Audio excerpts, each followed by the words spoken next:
I've been involved with snakes from a very early age. When I say early, I caught my first snake probably when I was 5.5 years of age. What is significant about this is, snake is one creature. If you do not know this, it's stone deaf, you know this? All snakes are stone deaf, they don't have hearing mechanism at all. So, it literally has ear to the ground, its entire body is to the ground feeling reverberations. To what extent means, let's say there is going to be an earthquake somewhere in Central Asia. If you just observe a cobra today, let's say in the next 3 days there's going to be something happening. If you observe a cobra, how he behaves, you know there's going to be an earthquake. Because he's got his entire body to the ground, even the smallest reverb that he feels, he behaves differently. So in that context, he is very perceptive. And he is also chemically very perceptive. The only way he knows you is by your chemistry.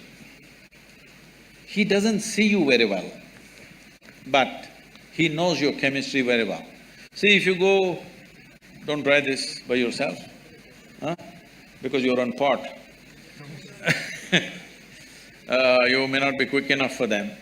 If you just go and pick up a cobra simply like this, not by his head or something, just in the middle, hold him, just pick him up, he will simply come without any resistance. If there is no any anxiety or anything within you, you show little bit of anxiety, he will go for you because he sees it as danger immediately. So I was telling people, people were saying, how do we know, Sadhguru, we are really meditative and at ease? I said, we must do a cobra test for you. If you just pick it up, if he just comes, you're at ease. If he reacts, that means you're not at ease. I don't know, one picture came for a moment in that video where I'm holding a king cobra. You saw that one? A king cobra, I think no, not in this, it didn't come. I think a king cobra was on the ground. There's another picture where I'm holding a king cobra halfway down and he's just like that. A king cobra is a snake that if it bites you, it'll just hardly give you 20 to 40 minutes, you'll die within that. A regular cobra, it bites you, because you say they have snakes, I'm giving you some knowledge.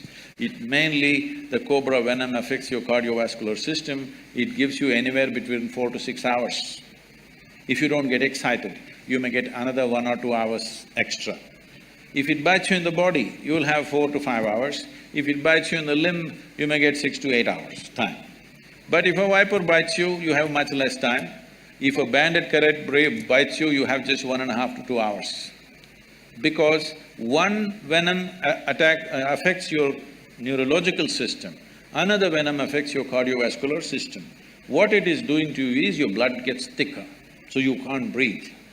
And everything gets tough because the heart will start pumping in a certain way because the blood gets thicker and thicker, coagulation happens across the body. Why I'm saying this to you is, the nature of the venom gives him that. Venom is not only in his sac, he's producing it in his entire body. Today, there's so much research gone into the medical sciences, almost for every neurological problem that people are going through, like Parkinson's and memory losses, all this they're going to treat with venom. Still, it has not been approved, but much research has gone in this direction. So it knows your chemistry so well. The beautiful thing about this is, there was a time when I'm sitting in some jungles in the Western Ghats. Afternoon, I sit for meditation and I'm like sitting for 5-6 hours. When I open my eyes, a dozen snakes are sitting here. They're just drawn to that chemistry. When your chemistry changes, they just know and it comes. This is why Adiyogi is shown with a cobra on his, around his neck, to indicate that he is meditative, he's still within himself. If you become still within yourself, you pick up the cobra, simply it'll come like that.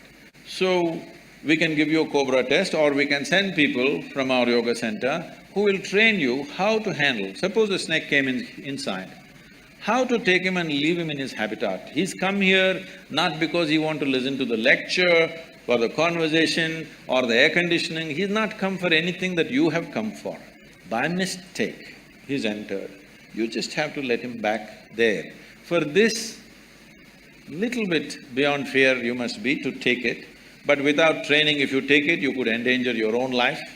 So if you want, we can train 15, 20 people on the campus who can handle this safely.